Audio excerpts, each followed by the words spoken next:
अस्सलाम वालेकुम दोस्तों। बाज़ औक़ात जब आप कंप्यूटर ऑन करते हो तो इस तरह यूटोरेंट या इस किस्म के दूसरे सॉफ्टवेयर्स या एंटीवायरस ऑटोमेटिक ऑन हो जाते हैं और स्क्रीन पर शो हो जाते हैं,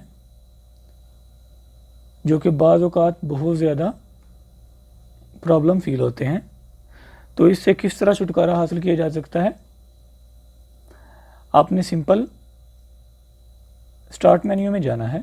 इधर हमने टाइप करना है ms config, ओपन कर लें।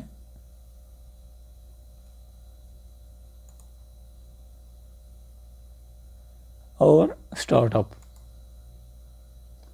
इधर आप देख रहे हो कि सब के सब ऑन है। हमने डिसेबल ऑल कर देना है, अप्लाई, ओके। तो इस तरह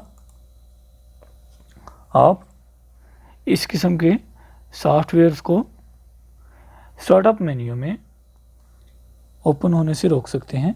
तो दोस्तों, आपको आज की वीडियो कैसी लगी प्लीज़ ज़रूर बताइएगा।